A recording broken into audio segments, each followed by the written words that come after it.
Bismillahirrahmanirrahim. Assalamualaikum warahmatullahi wabarakatuh. Waalaikumsalam warahmatullahi wabarakatuh.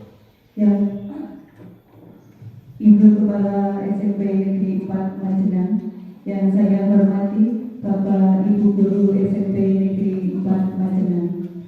Yang pertama dan yang utama, marilah kita panjatkan puji syukur kepada Allah Subhanahu wa Ta'ala yang telah memberikan kesehatan kepada kita sehingga kita dapat melaksanakan kegiatan di pagi siang hari ini. Yang kedua, salawat beserta salam semoga tetap terlimpah tercurah kepada junjungan kita Nabi Agung Muhammad Sallallahu Alaihi Wasallam. Bapak Ibu hadirin yang berbahagia, marilah kita buka kegiatan ini dengan bacaan basmalah non-muslim menyesuaikan. Bismillahirrahmanirrahim. Dilanjutkan dengan acara yang kedua, yaitu sambutan kepala sekolah dalam aksi nyata 1 titik budaya positif kepada Ibu Yeni Hidayat SPD EPD, disilakan.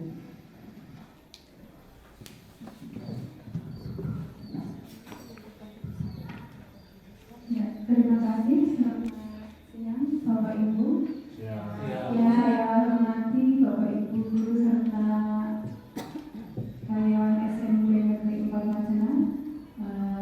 Marilah pertama-tama kita panjatkan kepada Tuhan Yang Maha Kuasa bahwa pada saat ini kita masih diberi kesehatan keselamatan. Pada saat ini kita itu belajar bersama dengan calon guru penggerak yaitu Pak Wartam yang pada saat ini akan menyampaikan aksi nyata modul 1.4 ya. Mari kita nanti mengikuti apa yang disampaikan oleh Pak Wartam karena ternyata program guru penggerak itu merupakan program pendidikan kepemimpinan ya Bapak Ibu, bagi guru untuk menjadi pemimpin pembelajar. Guru penggerak itu merupakan pemimpin belajar yang mendorong tumbuh kembangnya secara holistik, aktif dan proaktif dalam mengembangkan pendidikan untuk mengimplementasikan pembelajaran yang berpusat pada murid serta menjadi teladan dan agen transformasi ekosistem pendidikan yang mewujudkan profil pelajar Pancasila. Guru penggerak diharapkan menjadi pemimpin-pemimpin pendidikan di masa depan yang mewujudkan generasi unggul Indonesia. Semoga apa nanti yang bisa disampaikan oleh Pak Wartam sebagai guru penggerak bisa imbasnya nanti bisa ke Bapak Ibu guru semua. Suatu ketika ada pendaftaran guru penggerak, calon guru penggerak, silakan Bapak Ibu untuk mengikutinya. Jangan bosan-bosannya untuk selalu mengikuti. Walaupun di sana misalnya tidak lulus, harus ada kegiatan yang lain atau pendaftaran yang lain itu bisa diikuti lagi. Jangan sampai putus asa. Kita harus semangat untuk menjadi guru penggerak karena apa? Di sana pengalamannya luar biasa. Yang kita peroleh itu banyak sekali. Ya, terima kasih. Mungkin hanya ini yang bisa saya sampaikan. Apabila ada tutur kata yang kurang berkenan, saya mohon maaf. Semoga nanti kegiatan dari awal hingga akhir nanti dalam keadaan sehat dan selamat. Selamat siang Bapak Ibu. Kemudian saya serahkan ke pembawa acara untuk kegiatan ini yang selanjutnya akan dipimpin oleh Pak Wartan. Terima kasih. Selamat siang.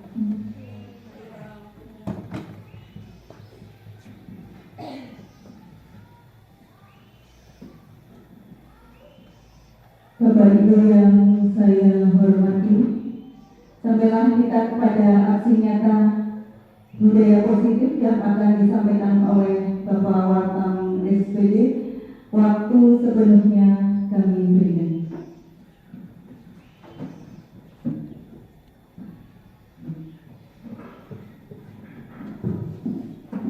Assalamualaikum warahmatullahi wabarakatuh.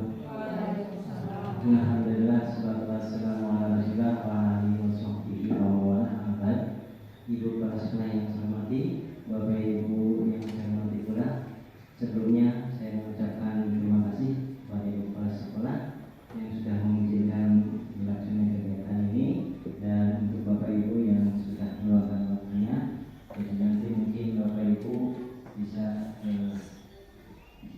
mengikuti kegiatan ini, dan manakala nanti ada hal penting yang bisa untuk izin. Baik Bapak Ibu,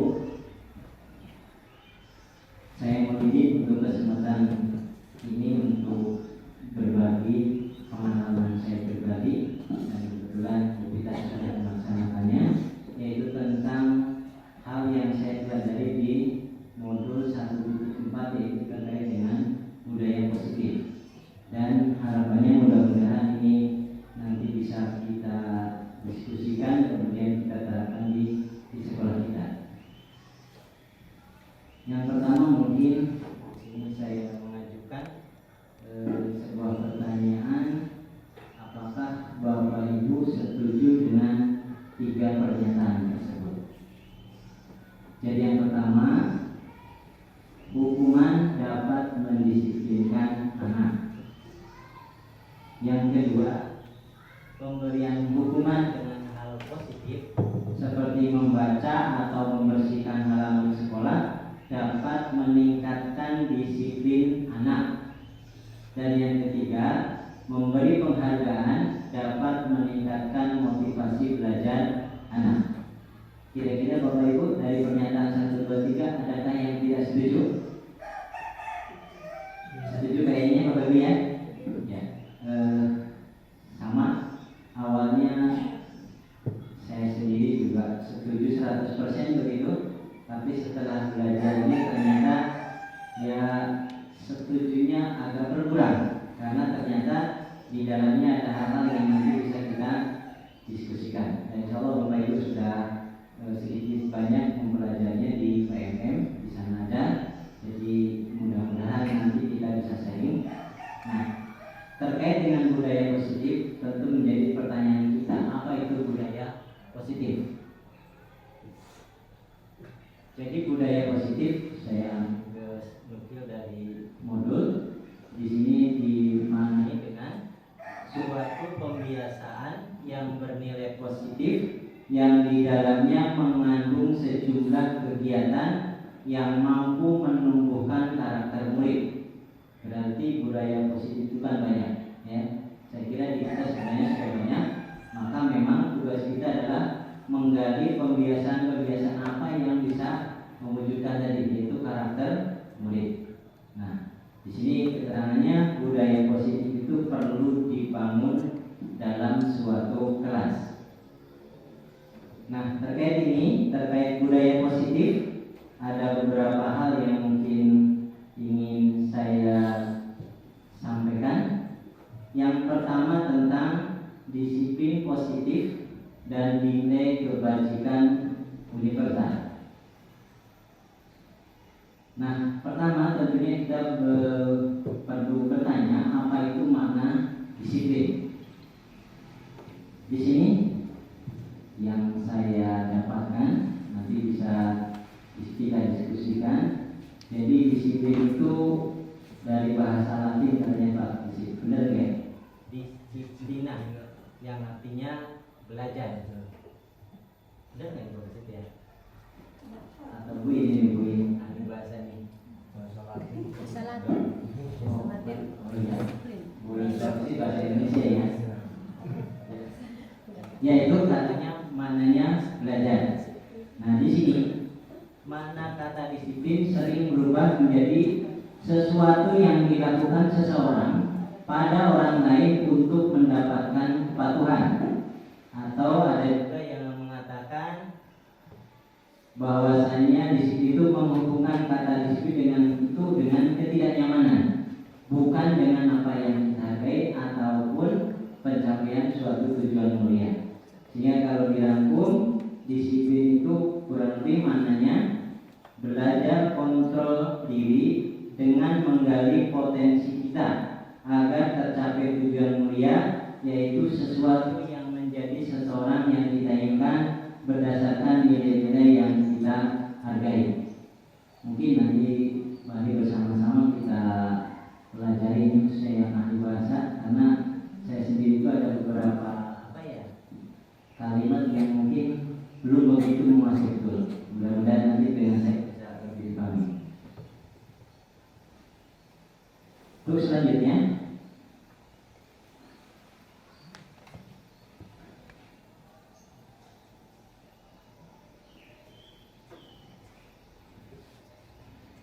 yang kedua tentang masih disiplin, yaitu tentang nilai kebajikan. Apa itu nilai kebajikan? Nilai kebajikan adalah sifat-sifat positif manusia yang merupakan tujuan mulia yang ingin dicapai oleh setiap individu. Nilai-nilai tersebut bersifat universal, lintas bangsa, suku bangsa, agama maupun latar belakang. Jadi ini tentang nilai kebajikan. Berarti banyak sekali nih, ya, terkait dengan nilai kebajikan. Saya kira yang saya sampaikan tentang disiplin positif dan nilai kebajikan mungkin masih secara global, nanti lebih detailnya ya mari kita bersama-sama. Mudah-mudahan dengan kita menjadi sekolah penggerak nanti akan ada pengetahuan lebih yang kita dapatkan.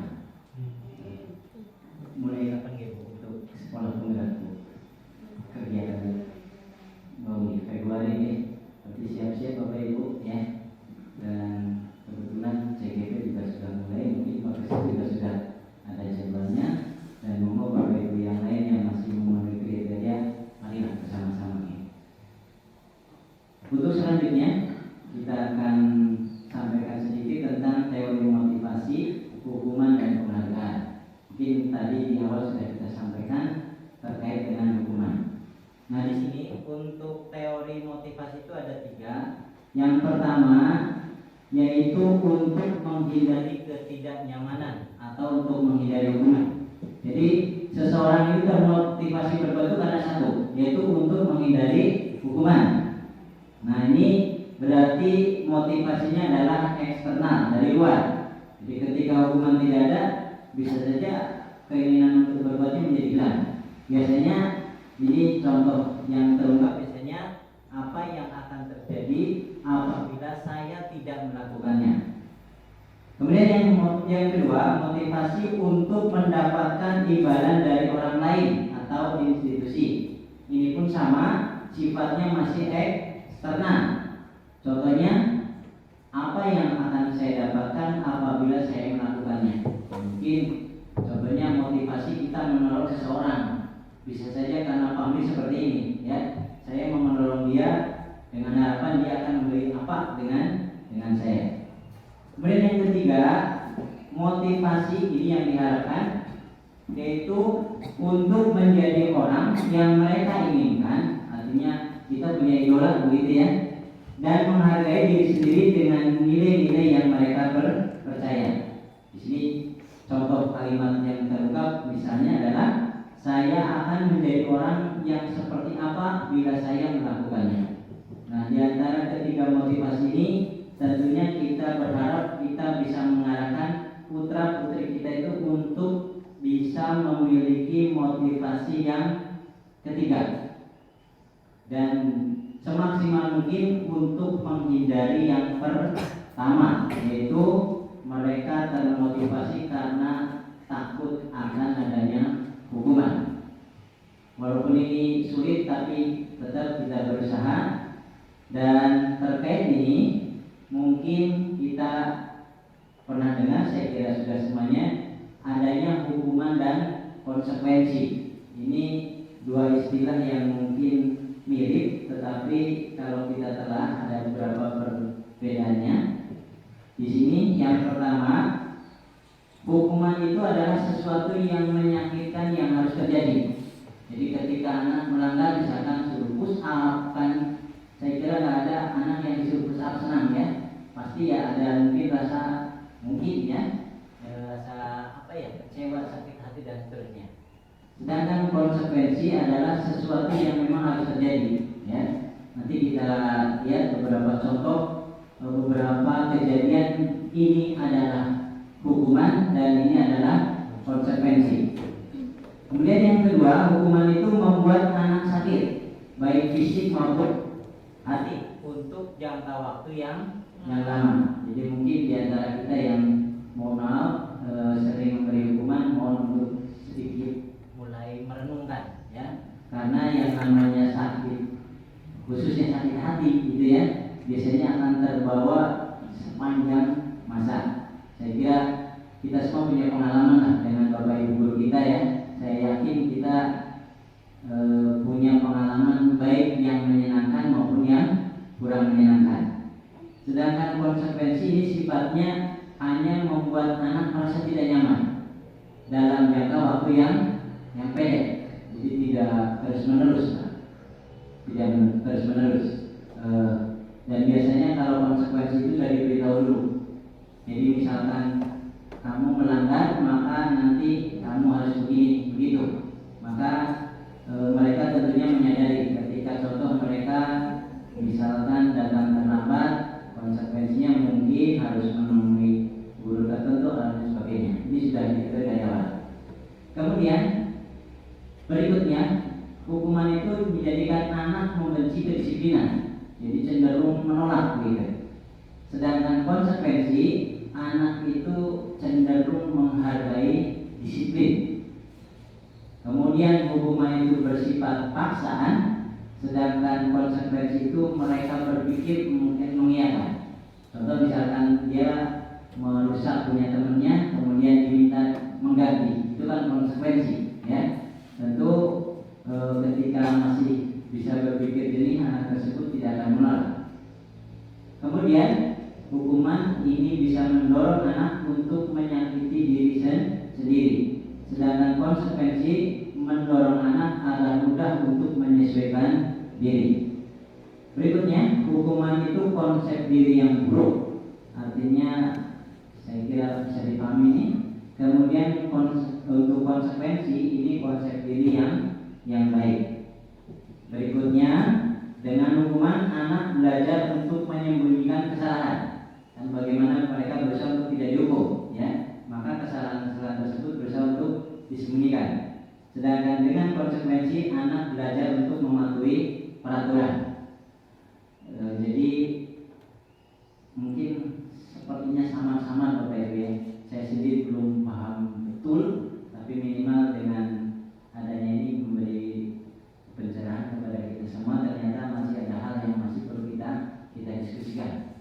Yang selanjutnya, dengan hukuman akan membuat mereka marah, rasa bersalah, merasa dipermalukan, merasa tak dihargai. Sedangkan dengan konsekuensi mereka kehilangan hak, dibuat tidak nyaman, diasingkan untuk sementara. Ini terkait dengan perbedaan hukuman dan konsekuensi. Selanjutnya yang sudah sering kita pelajari itu tentang restitusi. Sahabat di KFM sudah ada ya. Jadi kita kenal ada 3 istilah: hukuman, konsekuensi, dan restitusi. Untuk saat ini ditekankan yang kita lakukan adalah yang ketiga ini, yaitu restitusi.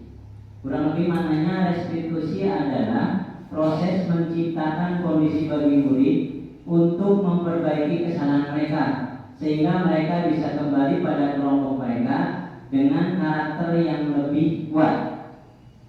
Restitusi juga merupakan proses kolaboratif yang mengajarkan murid untuk mencari solusi untuk masalah mereka dan membantu murid berpikir tentang orang seperti apa yang mereka inginkan untuk menjadi tujuannya dan bagaimana mereka harus memperlakukan orang lain. Ini adalah pendapatnya dosen tahun 2004. Nah, ciri-ciri restitusi ini ada 9 Bapak Ibu. Yang pertama, restitusi itu bukan untuk menebus kesalahan, namun untuk untuk belajar dari kesalahan. Yang kedua, untuk memperbaiki hubungan. Dan berikutnya yang ketiga itu bersifat tawaran, bukan paksaan. Jadi ketika anak melakukan pelanggaran, jadi bukan langsung tadi dihukum, tapi diajak, ya itu kan proses ya, proses mencari solusi. Nanti tahapannya bisa kita ini. Berikutnya restitusi itu menuntut untuk melihat ke dalam diri, artinya mereka itu mau introspeksi. Berikutnya restitusi itu untuk mencari kebutuhan dasar yang mendasari tindakan. Nanti akan sampai apa sih kebutuhan dasar yang ada pada mereka. Berikutnya restitusi adalah cara yang paling baik sementara ini ya. Jadi di antara hukuman, konsekuensi, maka kita menganggap restitusi adalah cara yang paling baik. Kemudian restitusi fokus pada karakter, bukan pada tindakan. Berikutnya restitusi itu fokus pada solusi, jadi tidak mencari akar masalah, tapi ketika sudah terjadi, apa yang semestinya dilakukan. Contoh, ketika gelas sudah pecah itu bukan mencari kenapa gelasnya pecah, tapi yang dilakukan adalah setelah gelas pecah, apa yang semestinya dilakukan. Kemudian yang terakhir, restitusi itu mengembalikan murid yang berbuat salah pada kelompoknya. Ini tentang restitusi. Selanjutnya tentang penghargaan. Ini yang tadi di awal sudah kita singgung ya. Di sini ada seorang ahli Alfikon, jadi mungkin bisa dibaca atau googling mungkin ada ya. Beliau mengungkapkan bahwasanya baik penghargaan maupun hukuman itu adalah cara-cara mengontrol perilaku seseorang yang menghancurkan, ini ekstrim bahasanya ya, yang menghancurkan potensi untuk pembelajaran yang sesungguhnya. Jadi menurut kon itu antara hukuman dan penghargaan itu sama saja ya, yaitu sama-sama untuk mengontrol perilaku seseorang. Kan kita mengukuhkan agar anak jeda dan kerja ya, artinya untuk mengontrol. Nah, di sini John itu sudah meneliti dan beliau menyimpulkan ada 8 hal yang terkait dengan penghargaan. Jadi ternyata penghargaan itu tidak sepenuhnya bermakna positif. Nah, di sini hanya globalnya, memang ada detailnya ya. Jadi ada 8, yaitu bahwa penghargaan itu berpengaruh terhadap jangka pendek dan jangka panjang. Nanti kalau dibaca di sana salah satunya ada anak yang semangat belajar itu kalau dia dapat hadiah. Nah, efeknya ketika hadiah hilang, maka semangat belajarnya juga hilang. Kan kita tak mungkin mengasih hadiah ke orang yang tidak berprestasi ya. Kita ngasih hadiah kan mungkin siapa yang menjawab dengan cepat, siapa yang menjawab dengan benar, kita kasih penghargaan. Nah, kalau ini dilakukan terus-menerus, ini ternyata mempunyai dampak yang kurang baik. Salah satunya apa? Dia itu termotivasi karena ingin mendapatkan penghargaan. Begitu penghargaan hilang, maka motivasi juga hilang. Namun yang perlu kita pahami bahwasanya bukan berarti penghargaan itu jelek. Yang harus kita pahami, kita bisa menempatkan kapan penghargaan itu diberikan. Jadi misalkan terus-menerus ternyata ini menurut saya itu ada hal yang kurang baik yang muncul ya. Salah satunya seperti yang telah saya sebutkan tadi. Itu terkait dengan motivasi, hukuman, restitusi dan penghargaan. Untuk selanjutnya yaitu kita ke keyakinan kelas. Saya kira Bapak Ibu sudah buat aksi nyata tentang ini ya. Di sana sudah ada. Mungkin pertanyaannya, karena antara keyakinan kelas dengan peraturan itu kan ada kaitannya ya. Pertanyaannya di sini, mengapa keyakinan kelas? Mengapa tidak peraturan kelas saja? Nah, di sini kurang lebih jawabannya bahwasanya keyakinan seseorang itu akan lebih memotivasi seseorang dari dalam.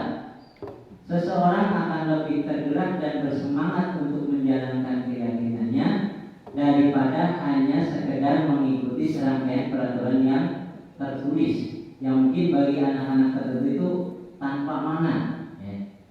Maka guru-guru juga demikian, mereka perlu mendengarkan dan memahami arti sesungguhnya tentang peraturan yang diberikan. Jadi jangan hanya tahu kalau tidak begini maka hukumannya begitu. Tapi di sini ketika keyakinan itu cenderung mengajak mereka untuk berdiskusi. Mungkin Bapak Ibu ada perhatian kelas mungkin ya, membuat keyakinan kelas contohnya kan kita menampung beberapa pendapat mereka. Nah di sini rangkuman yang saya dapatkan tentang prosedur pembentukan keyakinan sekolah atau kelas seperti itu. Jadi yang pertama mempersilakan warga sekolah atau murid-murid di sekolah untuk bisa mencurahkan pendapatnya dan seterusnya. Ada 7 prosedur yang mungkin bisa kita lakukan. Mungkin Bapak Ibu ada yang sudah mengerjakan, ada juga yang belum. Saya kira di aksi nyata kita ada salah satu pilihan tentang keyakinan kelas. Nah, kira-kira itu. Dan kalau kita hubungkan antara keyakinan ini, gambarnya seperti itu. Jadi paling di dalam itu peraturan kelas, ya, melebar keluar di sana ada keyakinan kelas. Jadi yang namanya keyakinan kelas itu cenderung yang memuat apa yang menjadi peraturan kelas. Nanti kalau kita dibahaskan lagi ya, peraturan sekolah dan keyakinan sekolah.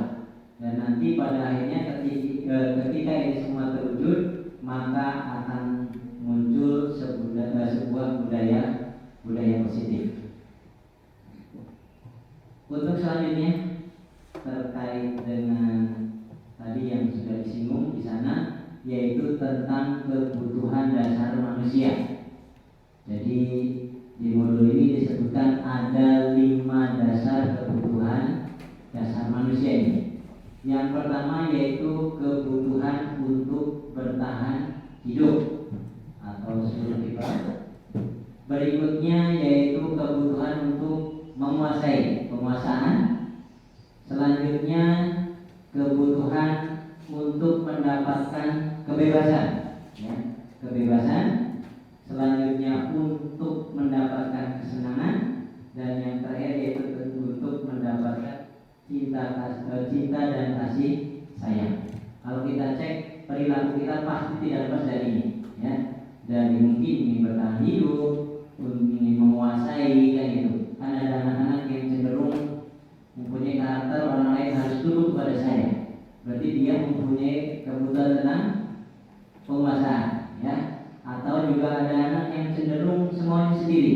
Berarti dia ketika seperti itu sedang dalam kondisi ingin memenuhi keinginannya sehingga bebas, gitu. Dan seterusnya. Jadi selagi pada hakikatnya bukan hanya murid, kita pun demikian tidak akan lepas dari kebutuhan dasar ini. Mana yang lebih dominan itu yang akan menjadikan perilaku kita, ya. Kalau kita memang punya kecenderungan untuk menguasai orang lain, maka dia cenderung menjadi diktator dan lain sebagainya. Ini terkait kebutuhan dasar manusia. Selanjutnya terkait dengan pelanggaran yang ada, maka dikenal ada istilah 5 posisi kontrol. Jadi ketika anak berbuat kesalahan, ya, kita tidak akan lepas dari salah satu ini, ya. Yang pertama yaitu sebagai penghukum.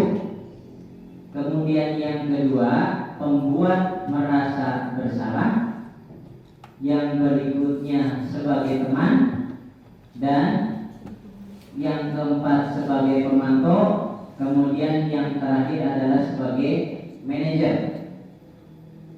Bagaimana gambarannya? Kira-kira seperti ini. Jadi penghukum, pembuat merasa bersalah ini termasuk perilaku kontrol negatif, sehingga seyogianya kita berusaha untuk tidak melakukannya. Sedangkan kontrol sebagai teman maupun pemantau ini termasuk perilaku kontrol positif, dan idealnya adalah yang terakhir yaitu posisi manajer. Kira-kira seperti apa guru yang mungkin sebagai penghukum.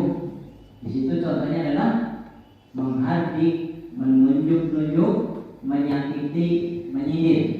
Ternyata menyindir juga termasuk menghukum ya. Kemudian ketika posisinya adalah pembuat merasa bersalah, mungkin dia berceramah begitu, ya, memberikan contoh sehingga anak akan menyimpulkan, oh, iya saya salah begitu. Kemudian menunjukkan kekecewaan yang mendalam, ya, yang mendalam. Ternyata menurut modul ini agak juga kurang bagus karena cenderung masuk kategori perilaku kontrol negatif. Sedangkan sebagai teman, contohnya adalah membuatkan alasan-alasan untuk murid-muridnya. Artinya ketika ada anak yang melanggar, cenderung mencari alasan-alasan sehingga perilakunya tidak masuk, mungkin cari sebabnya dan seterusnya. Kemudian sebagai pemantau adalah menghitung dan mengukur. Dan yang ideal adalah sebagai manajer. Maka ketika posisinya sebagai manajer, ketika ada perilaku anak yang kurang tepat, dia akan mengajukan beberapa pertanyaan yang mungkin tujuannya untuk mencari sebab dan lain sebagainya. Termasuk nanti kalau kita hubungkan dengan restitusi adalah untuk mencari solusi dari masalah. Dan yang terkait dengan ini maka akan kita hubungkan dengan istilah segitiga restitusi yang insya Bapak Ibu juga sudah, ya. Jadi untuk restitusi ini ada 3 langkah. Yang pertama yaitu menstabilkan identitas. Yang berikutnya adalah validasi tindakan yang salah. Yang ketiga adalah menanyakan keyakinan, dan dikenal istilah segitiga restitusi. Dan sini memang tahapannya yang pertama itu adalah menstabilkan identitas. Kita lihat contoh-contoh restitusinya seperti apa. Jadi di sini, ini restitusi itu berupa dialog yang kita, ya. Jadi bagaimana ketika anak melakukan pelanggaran itu untuk kedepannya seperti apa. Contoh menstabilkan identitas, maka di sini contohnya adalah kita akan mengatakan kepada anak-anak, setiap orang pasti pernah melakukan kesalahan. Jadi intinya supaya anak itu walaupun sudah bersalah itu merasa, oh ya, saya ada yang melindungi begitu. Untuk selanjutnya yaitu kamu bukan satu-satunya yang pernah melakukannya. Artinya apa? Si murid diberi gambaran bahwasanya yang seperti itu tidak hanya dia, sehingga dia tidak merasa itu sesuatu yang menghantui dia sendiri. Berikutnya untuk validasi tindakan ini ada 2 contohnya. Yang pertama adalah kamu tentu punya alasan mengapa melakukan hal itu. Yang berikutnya, adakah cara yang lebih bijak untuk mengatasi rasa kantuk? Misalkan nih kejadiannya ada anak di kelas yang mengantuk. Dan yang terakhir terkait dengan menanyakan keyakinan, maka di sini contoh pertanyaannya adalah nilai-nilai apa yang telah kita sepakati, kemudian kamu ini menjadi orang yang seperti apa. Demikian mungkin yang bisa saya sampaikan, dan di sini mungkin saya sedikit ingin menyampaikan sebuah angket Bapak Ibu, ya. Jadi mohon nanti diisi di link yang akan saya share di grup. Berkenan ini Bapak Ibu terkait dengan tadi yang sudah mungkin yang saya sampaikan. Saya akan share link di grup sekolah ini. Dan di situ nanti tidak menyebutkan nama, saya hanya mengisi respon 1 dan seterusnya. Silakan disesuaikan, Pak. Misalkan sama, saya kira tidak masalah.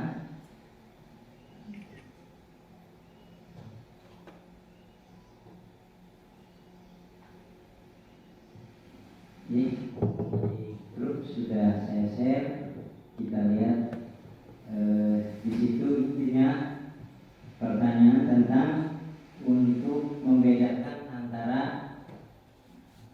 hukuman dan konsekuensi.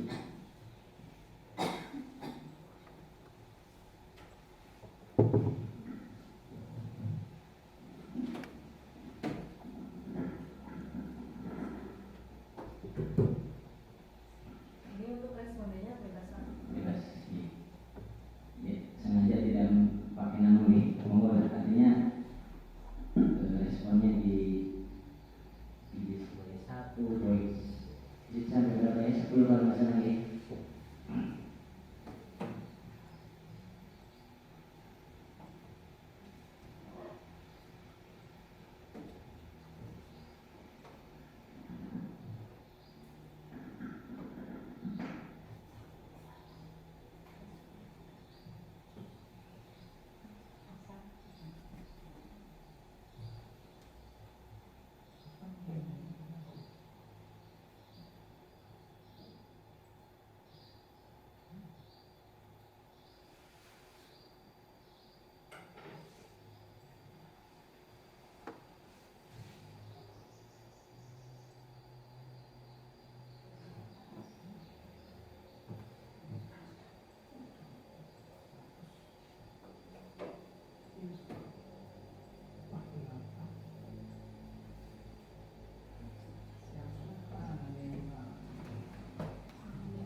Kita lihat ternyata ada jawaban yang berbeda ya. Tidak masalah, ini bisa kita diskusikan ya. Ini bukan seperti 1 tambah 2 harus 3 ya.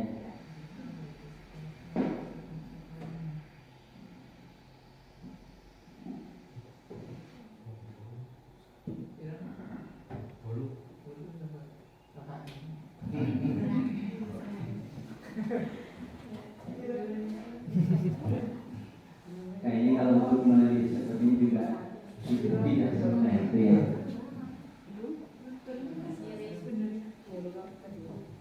Ya ini sudah ada 8 orang. Terima kasih Bapak Ibu. Artinya ke depan mungkin ada banyak hal yang perlu kita lakukan.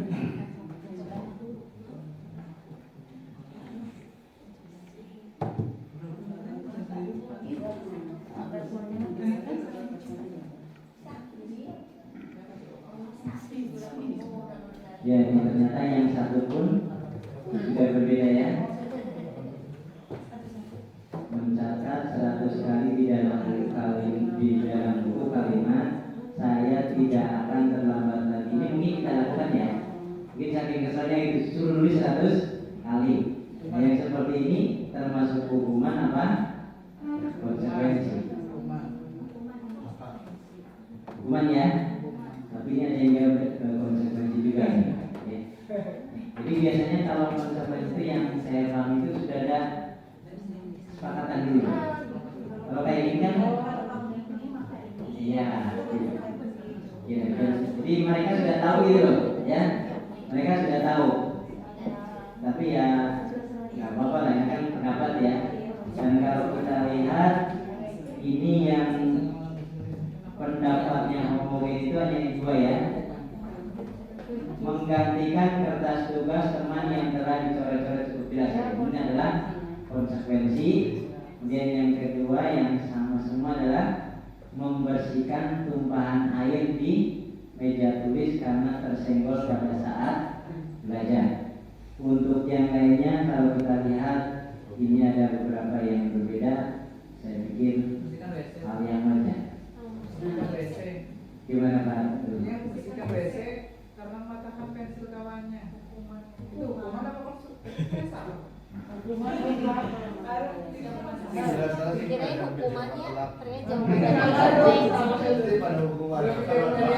Ya nanti kita juga bisa bantu mungkin ya Bu ya. Karena ini pertanyaannya kan nggak 1 tambah 2 jelas ya. Ini kan ya artinya ini untuk memacu kita artinya mungkin yang seperti ini ketika hukuman kan kita sudah tahu dari tadi ya. Kita berusaha syukur-syukur menghilangkan minimal ya. Arahnya tadi kan kita ada 3, hukuman, konsekuensi, dan restitusi. Pilihan utama adalah restitusi. Tapi ketika dari hukuman ke restitusi kan kayaknya mungkin kita kaget gitu ya. Pokoknya kalau lihat anak itu udah gak sabar dan itu ingin saya cewer dan seterusnya. Dan untuk membawa itu tidak mudah Bapak Ibu ya. Kayaknya untuk menahan diri untuk jangan penyelayangan yang ngantukan juga sulit itu ya. Setiap masuk kelas ngantuk terus. Kan kelas restitusi kan anaknya dipanggil gitu ya. Apa sebabnya, bagaimana? Paling-paling kita mau kesuwe gitu ya. Ya, tetapi bagaimanapun ini arahnya mau ke sana karena ternyata yang terjadi sekarang adalah ini kan kayak tadi yang mendidik ya. Mungkin kalau Bapak Ibu itu kan ada mengajar dan mendidik. Selama ini kan kita cenderung menekankan ke mengajarnya, mendidiknya kurang, sehingga perilaku menjadi agak kurang ini. Saya kira itu mungkin dari Bapak Ibu ada yang mau sharing dari monggo Bu Pita mungkin Bu. Dari yang saya sampaikan mungkin ada yang keliru Pak. Ini Pak Kasih cara berpenggerak nih mungkin ada atau dari wajah yang sudah aksi nyatanya sudah semua ya Bu. Alhamdulillah saya malah ada yang belum ini. Dan informasinya katanya mau tambah lagi Bapak Ibu. Iya. Walau alam ini. Apakah ya? Saya mau coba menanyakan seperti apa yang saya tanyakan kemarin pada saat di SMP 2. Mungkin ada Kita sharing ya. sharing Mas sharing. Ini bukan ke saya saja Bapak Ya, ya. sharing. Mungkin dari Ibu bisa bantu. Mau apa sih? Oke, sebelumnya terima kasih, mohon maaf. Apa yang saya sampaikan di SMP 2 itu kepada Pak Saiful Anam sama satu lagi dari SMP 2 Cibanggu.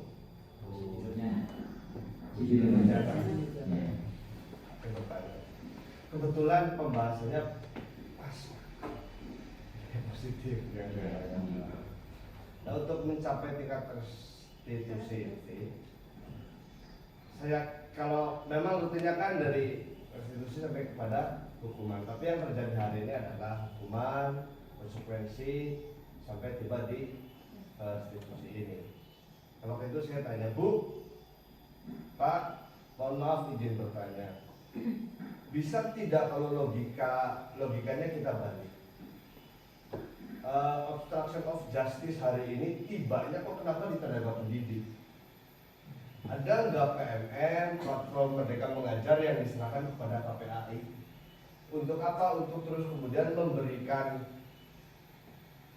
sosialisasi bukan hanya terhadap guru tapi anak langsung, Pak. Kalau kita berusaha keras tentang teori hal seperti itu, ternyata di lapangan peserta didik bersama orang tua justru malah counter culture dari apa yang kita lakukan hari ini.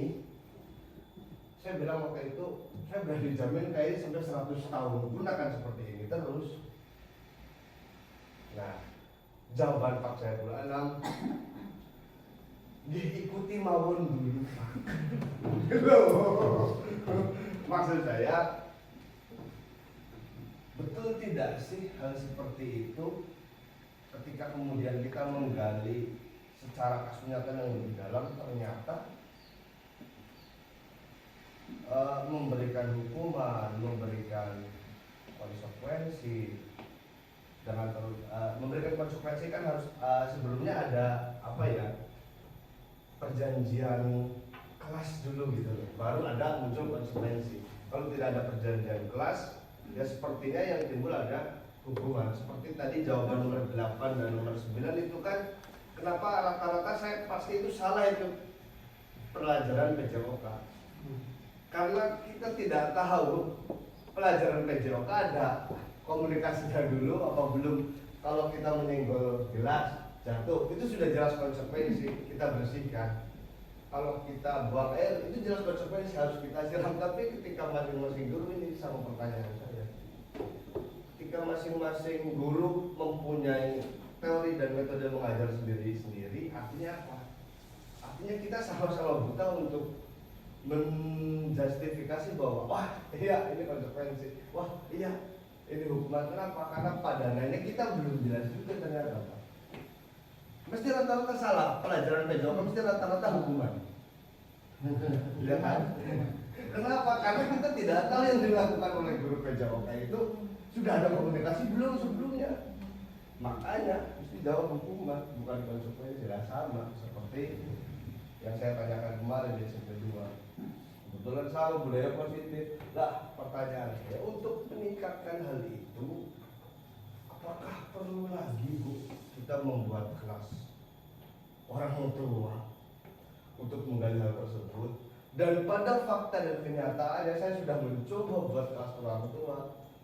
Alhasil hanya 2% orang tua di lingkungan kita yang nyangkut. Grup WA, ya kadang malah ngirim gambar, lagi ini, lagi santai, lagi ini, akhirnya saya bubarkan. Yang maksudnya untuk pembelajaran, sama-sama memberikan edukasi, ternyata masih susah. Itu Pak. Jadi itu yang saya tanyakan di SMP 2. Perlu nggak sih? Jadi ketika kita berkaca obstruction of justice, ternyata yang didasari itu bukan itunya, tapi pendidikan yang paling penting untuk memberikan hukuman dan semua ini kan arahnya kepada, kalau saya dalami ini kan arahnya kepada potensi peserta didik itu masing-masing gitu. Jadi oh iya saya merasa salah nih, saya harus memperbaiki ini, saya harus ini, saya harus ini, saya harus ini, arahnya kan ke situ. Tapi kemudian ketika kita yang mengejar peserta didik dengan metode-metode seperti itu, nah, ini maksudnya lagi bicara ideologi segi Pak Budi, lagi bicara ideologi dan teori. Pada kenyataannya di lapangan kita lakukan tidak masalah. Seperti itu Bapak. Terima kasih. Ya. Karena saya nyambung ini, saya dulu ya. Dulu.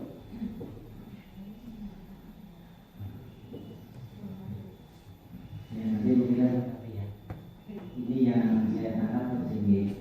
Itu kan idealnya, tapi kita faktanya kan seperti ini. Contoh mungkin ketika kita bicara PNM itu, ya PNM kan kata-kata salam dan bahas, ya itu ya.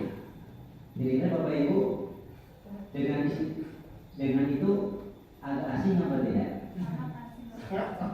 Karena biasanya kalau yang muslim Nabi kan biasanya assalamualaikum gitu ya. Kan begitu salam dan bahagia. Apa ternyata? Ini versi yang saya dapatkan nanti tidak disebutkan. Ternyata itu berangkat dari pemikiran Kaidah Jawa itu bahwasanya tujuan kita adalah mencapai keselamatan dan kebahagiaan.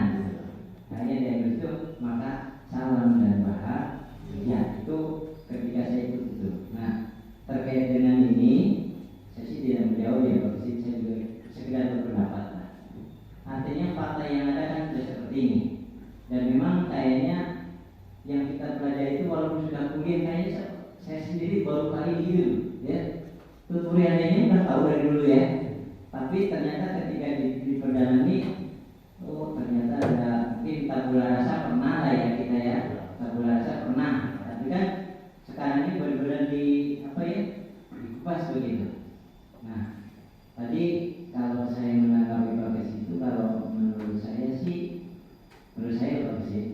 Ya memang kita hanya melihat dari sisi kita, karena artinya ketika anak berbuat salah kan yang saya pahami gitu, jangan-jangan anak kita itu punya andil di situ, maka itu yang dikatakan kita suruh introspeksi dari sisi guru gitu kan.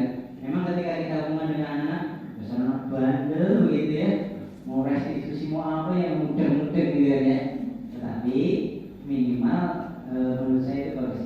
Jadi ya walau entah berapa ratus tahun itu akan tercapai gitu. Tapi kan kalau kita rasakan ini paradigmanya kan memang sudah berubah ya, dan kalau kita yakini memang kan cenderungnya memang nanti supaya itu bisa mengembangkan potensi masing-masing. Walaupun formatnya sampai sekarang saya pikir kita ini masih kayaknya masih meraba-raba. Sekarang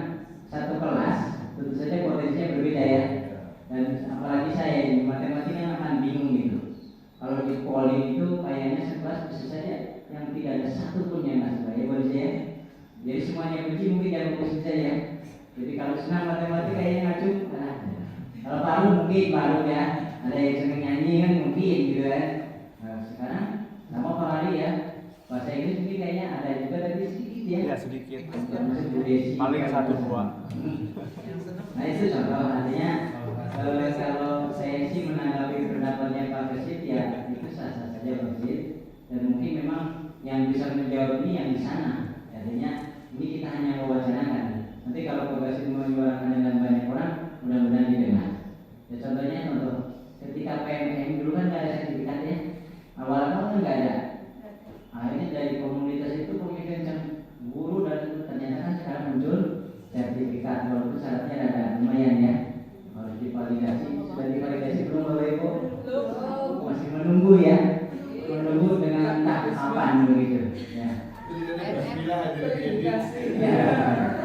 Ya mungkin itu sekedar pendapat saya Pak Kesit, artinya memang kayaknya untuk mendapatkan jawaban itu walau vaksin apakah sampai pensiun baru mendapatkan jawaban atau tidak itu tidak tahu ya. Tapi yang kita tangkap ini kan paradigmanya sedang berubah. Ya kita mungkin berpikir ya ada hal yang bagi kita mungkin belum ini ya kita pelan-pelan ya, karena bisa jadi dengan sesuatu yang baru itu awalnya kita memandang a priori, ternyata setelah diuji ya ternyata ada sisi positifnya. Memang mohon maaf ini jadi kalau kurikulum merdeka itu kan filosofinya jangan melihat akar masalah kalau masalah gitu ya, tapi dengan masalah yang ada solusinya bagaimana. Jadi bukan tadi ketika gelas pecah bukan ditanya ini apa sebabnya, tapi setelah gelas pecah apa yang semestinya dilakukan. Nah sekarang kan anak-anak kita kan kayak gitu ya, perilakunya kan seperti itu. Itu fakta yang ada. Ditambah dengan kemajuan teknologi yang ada kan luar biasa. Nah ketika seperti ini, apa kita mau bolak-balik mencari apa bedanya saja? Justru yang ditekankan kan ketika seperti ini, apa yang semestinya kita lakukan? Kayaknya begitu ya, paradigmanya kan begitu. Jadi kurikulum mereka kan adalah dengan masalah yang ada, bagaimana solusinya? Bukan mungkin mohon tadi. Memang akar masalah perlu dicari ya. Tapi ketika itu dicari terus menerus tanpa memikirkan solusi kan akan habis energi kita untuk tadi lah ketika ada anak nakal kan gitu cari kenapa sementara anaknya nakal terus tidak kita tangani kan akan menambah efek yang kurang baik. Mungkin itu Pak Kesit sekedar tambahan, Bu bisa menambahi.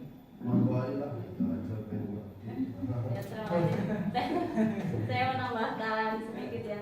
Seperti tadi sudah disampaikan Pak Wartam, ada 5 posisi kontrol guru, ya, dimana yang paling kurang baik sebetulnya itu adalah sebagai penghukum. Tetapi itu yang masih sering kita lakukan kepada murid ya, peserta didik. Penghukum, ada pembuat rasa bersalah, ya. Kemudian setelah itu ada posisi teman. Posisi teman itu sebetulnya baik, tetapi kalau misal kita terlalu dekat dengan murid itu juga kurang baik. Kemudian ada pemantau dari yang biasanya kalau pemantau kan kita melihat-lihat dulu, setelah beberapa waktu ternyata murid tersebut masih berbuat salah, nah baru ditindak. Dan yang terakhir adalah posisi manajer.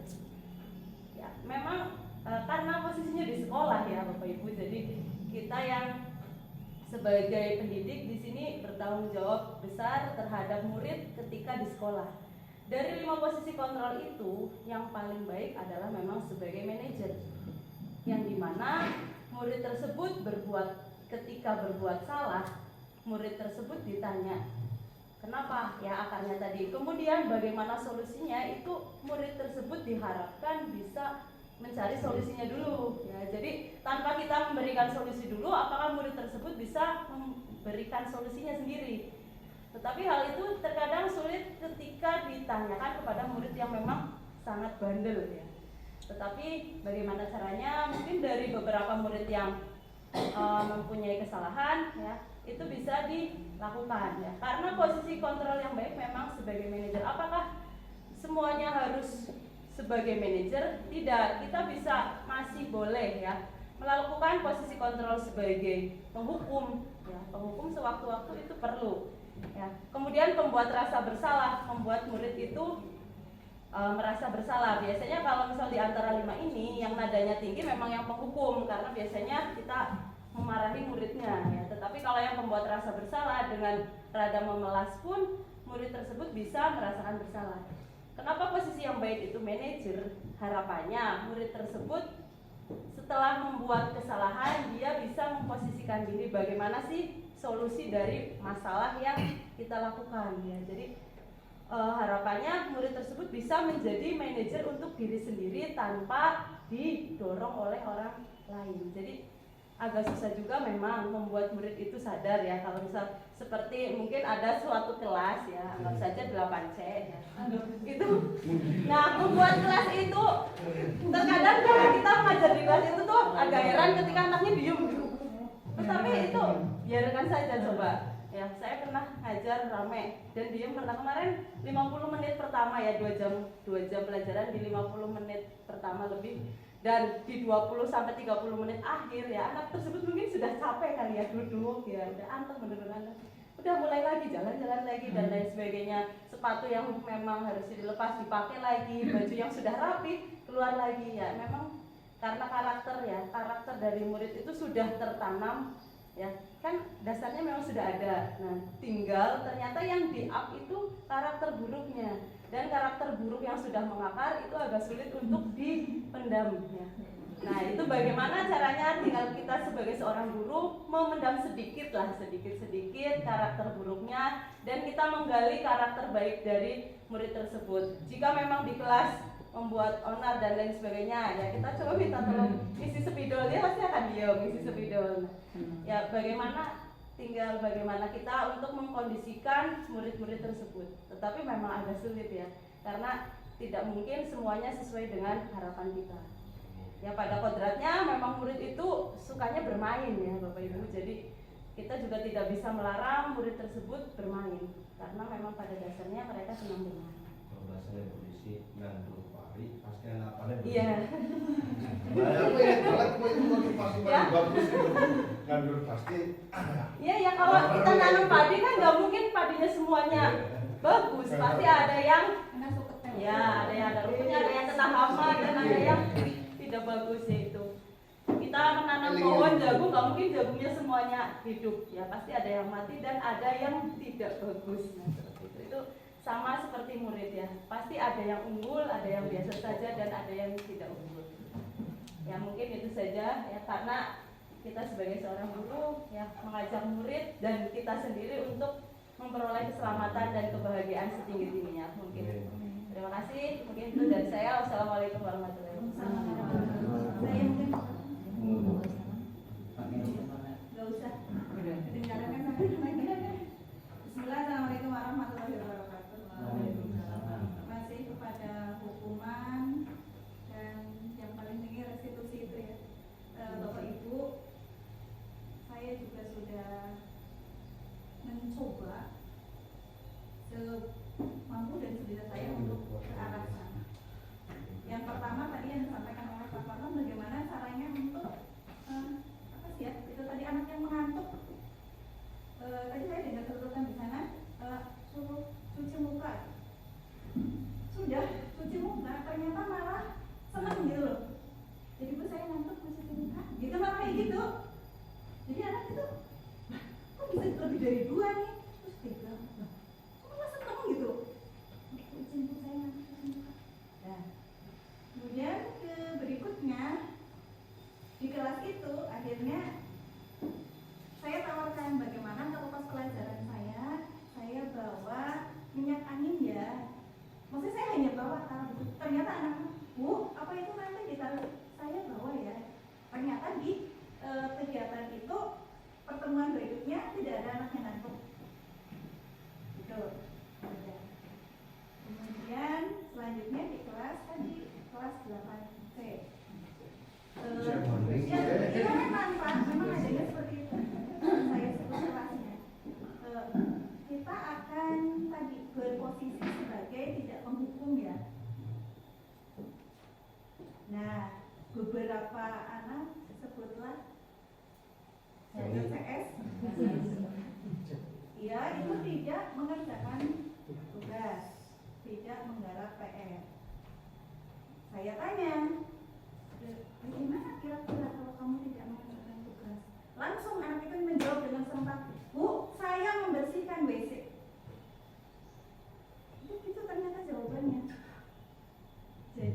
apakah di mereka sudah tertanam bahwa kalau saya tidak melakukan ini maka saya membersihkan WC gitu. Jadi di otaknya itu kalau saya tidak mengerjakan ini kan nggak apa-apa, saya kan tinggal membersihkan WC itu.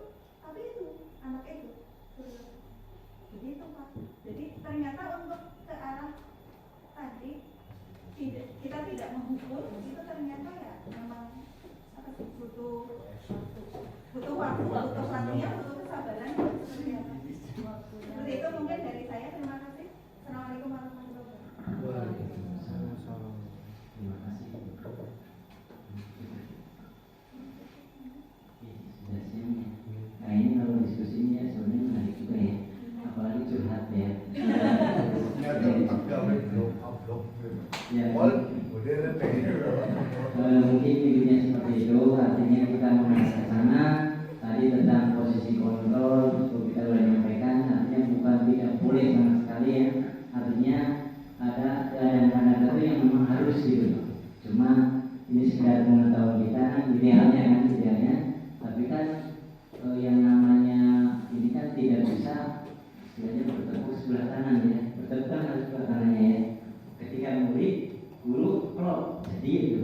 Tapi kalau tadi gurunya mengenali sini ada yang kesanksinya. Nah, mungkin itu saja yang bisa saya sampaikan. Terima kasih. Dan tentu saja ketika saya menyampaikan ini banyak hal yang salah ya saya mohon maaf, dan mudah-mudahan ke depan sekolah kita khususnya akan lebih baik lagi. Mungkin itu dari saya. Sekali lagi terima kasih dan mohon maaf atas segala kekurangannya. Saya Assalamualaikum warahmatullahi wabarakatuh.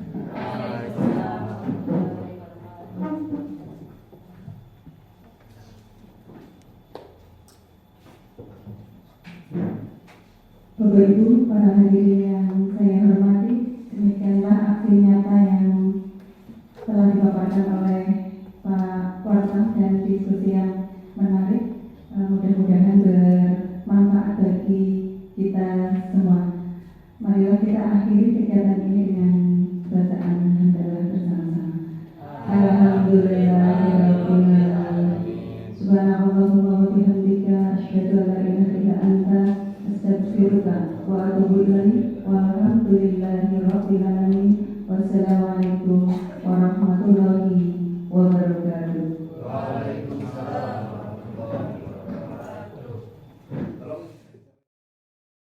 Baik anak-anak, hari ini kita akan membuat keyakinan kelas seperti yang sudah saya jelaskan tadi ya. Sudah siap apa belum? Siap. Jadi nanti mekanismenya kalian tulis di buku masing-masing. Setelah itu bergantian maju. Kalau ada yang sudah sama berarti tidak perlu maju.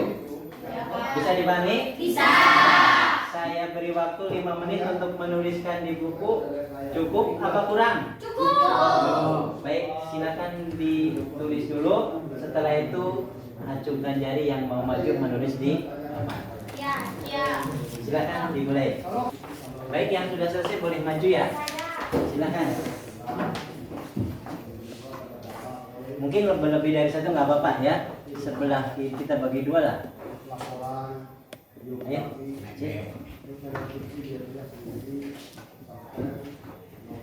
Yang lain yang sudah silakan. Sebelum maju perhatikan, kalau sudah ada berarti tidak perlu ya.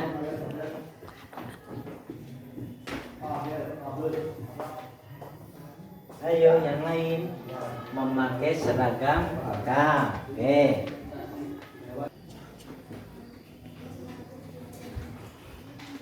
Gampangnya gini, untuk mencari sebuah informasi dalam sebuah berita, cerpen, lokal, sastra, non-sastra apa, kita cukup menggunakan yang namanya adik, sin, bab. Ya, jadi semuanya mau berita mau apa ya ini unsurnya ini. Ya, yuk yang lain di sampingnya boleh di sebelah kanan tuh. Ya. Berarti di nomor ini lagi di yang sebelah kanan, kalau kanan nomor 1, kalau yang kiri berarti lanjut. Ya. Yuk, waktunya berjalan. Di kanan ada 4 silakan ditulis. Dan kemudian saya bisa tahu tuntutan kenapa begitu. Ayo Cik. Dari sini. Tadi sih. Maaf. Aku saja maaf. Saya tadi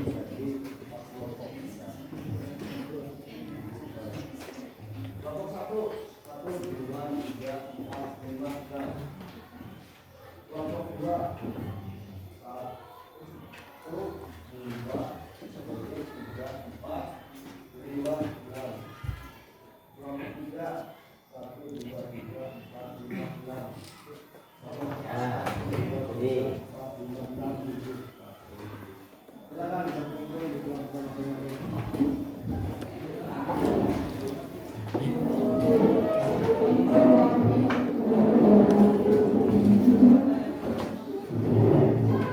kan masing-masing punya pendapatnya.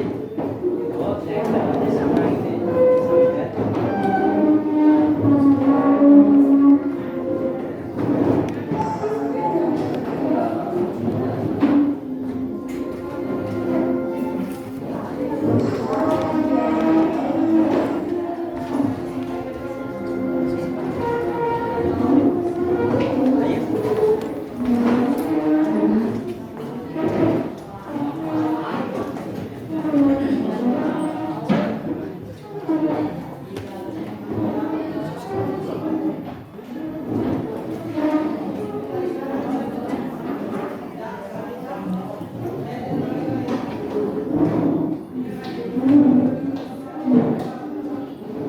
Nggak ada yang boleh di sebelah itu biar cepat. Makan dulu boleh.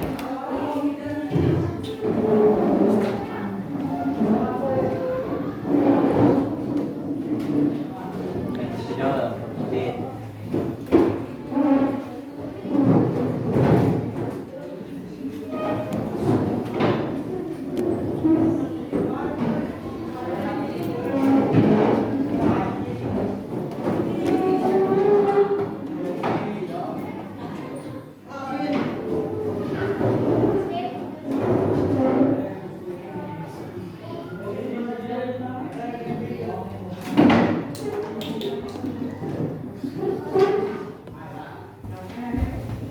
Gimana? Sudah cukup?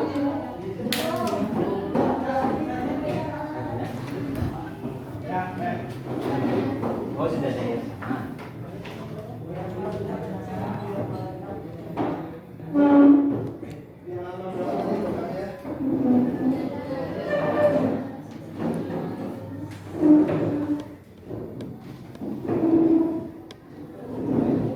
Nah, di halaman 90 itu ada sebuah teks pendapat. Sekarang masing-masing kelompok dari silakan mencari sambil tutur untuk membuat pertanyaan. Ayo sambil disimak barangkali pendapat saya menunjukkan dok. Silakan ditulis. Di mana?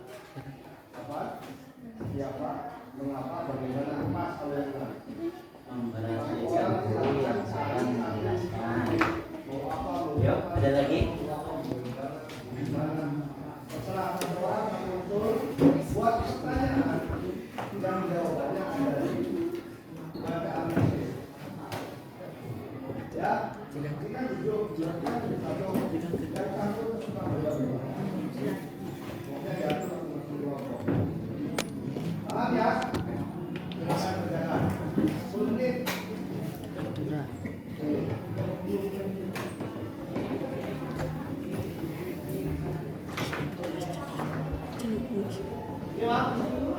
Sudah semua cukup? Sudah cukup? Baik, kalau cukup kita lihat bareng-bareng. Ingat, ini walaupun tulisan yang menulis temannya, jadi kita sepakati oke atau tidak. Contoh mungkin yang keempat, rajin membayar uang kas, ini bendahara mungkin ya. Nanti kita lihat.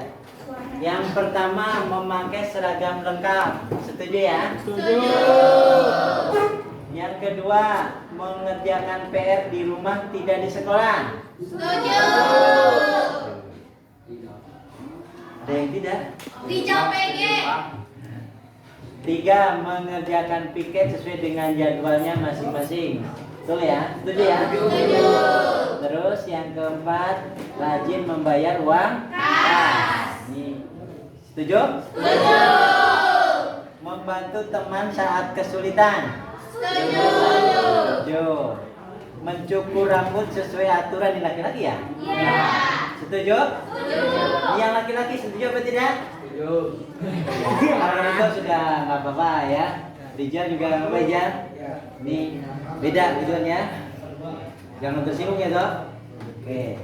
Terus yang ketujuh, memahami materi yang diberikan oleh Guru. Kira-kira gimana nih? Ya idealnya memang seperti ini ya. Iya. Sambil main-main. Oh, berarti serius maksudnya ya? Oke. Ya. Terus berarti 78, berdoa sebelum melakukan pelajaran. Saya kira setuju ya? Setuju. Yang ini? Setuju. Yang ini? Setuju. Berarti jangan dirusak loh ya. Iya. Terus yang berikutnya, Setuju. memperhatikan guru yang sedang menjelaskan. Ini saya kira positif dan harus ya. Iya. Terus membawa buku sesuai Jadwal. Setuju ya? Setuju. Baik, mudah-mudahan apa yang sudah dituliskan ini nantinya menjadi kesepakatan kita, kemudian kita jalankan. Siap? Siap.